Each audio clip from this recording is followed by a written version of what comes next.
یہ نظام زندگی جس جانب چل رہا ہو وہ چل رہا ہو، ہمیں اس سے کوئی مطلب نہیں ہے۔ ہمارا کام یہ ہے کہ ہم چند مراسم عبودیت، نماز، روزہ، زکوٰۃ اور حج ادا کریں۔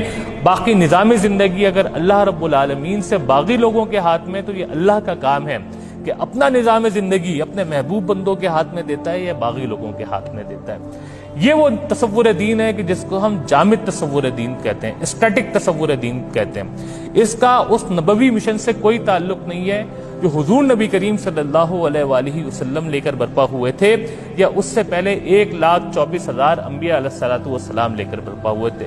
وہ نبوی مشن کیا ہے؟ وہ نبوی مشن ہے reconstruction of the society, reconstruction of the world in the light of divine guidance. ہم نے تعمیر جہاں کرنی ہے، ہم نے تعمیر جہاں کرنی ہے قرآن و سنت کی روشنی میں۔ ہم نے خاص قسم کا انسان و جہان بنانا ہے۔ وہ خاص قسم کا انسان و جہان بنانے کے لیے جو جدوجہد کرنی ہے، اس کا اس اسٹیٹک تصور دین سے کوئی تعلق نہیں ہے۔ اور دوسرا تصور دین کیا ہے؟ دوسرا تصور دین، اس کو ہم کہتے ہیں حرکی تصور دین، ڈائنامک تصور دین۔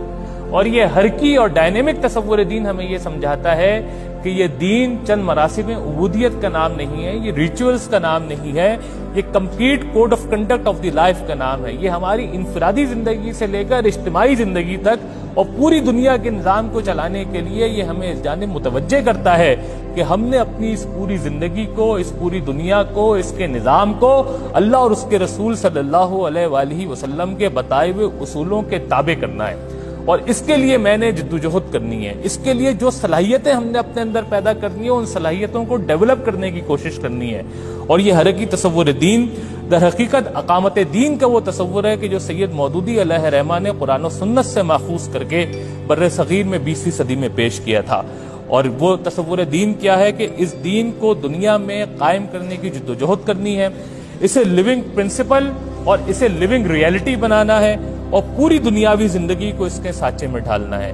اور یہ وہی کام ہے کہ جو قرآن مجید نے جس کا حکم دیا، یہ وہی تصور دین ہے کہ جس پہ نبی کریم صلی اللہ علیہ وآلہ وسلم عامل تھے، عمل پیرا تھے۔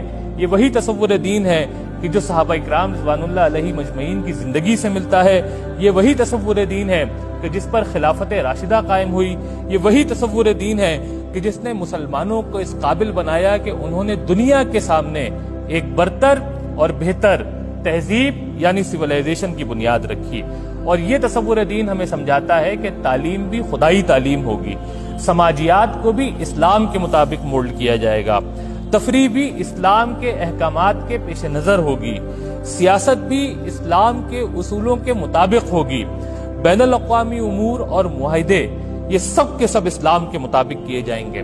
یہ بندہ مومن کو صرف اپنی بندگی، صرف اپنی اتباع، صرف مراسم عبودیت کا پابند نہیں بناتا، بلکہ بندہ مومن کی ذمہ داری لگاتا ہے کہ اس نے اپنی ذات کے ساتھ ساتھ اس دنیا کو بھی انسانوں کے لیے جنت نما بنانا ہے۔ اس نے اس دنیا سے ظلم، فسق، جبر، زور، زبردستی کا خاتمہ کرنے کی جدوجہد کرنی ہے۔ اس نے اس دنیا میں عدل، انصاف، راستی کے قیام کی جدوجہد کرنی ہے، اور اس نے اس دنیا کے اندر دین کو پریکٹیکلی نافذ کر کے دکھانا ہے۔ سید مودودی علیہ رحمہ نے جب یہ تصور دین انسانوں کے سامنے پیش کیا تھا، تو اس وقت جو اس دور کی مذہبی رجیم تھی، اس نے اس کا انکار کیا تھا۔ اس نے کہا تھا کہ یہ دین کی ایک بگڑی ہوئی شکل پیش کر رہے ہیں۔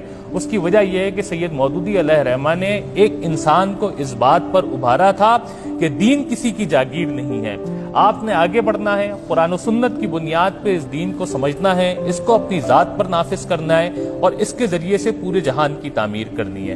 اور یہی وہ کام تھا کہ جو بعد میں پوری دنیا نے جس کو تسلیم کیا کہ عملاً دین نافذ ہونے کے لیے آیا ہے۔ یہ ہمارے پرسنل میٹر سے تعلق نہیں رکھتا، بلکہ یہ اجتماعی زندگی کی تعمیر کرتا ہے، اور ایک ایسی اجتماعی زندگی کی تعمیر کرتا ہے کہ جو انڈیویجولز کو قرآن و سنت کا پابند بنایا کرتے ہیں۔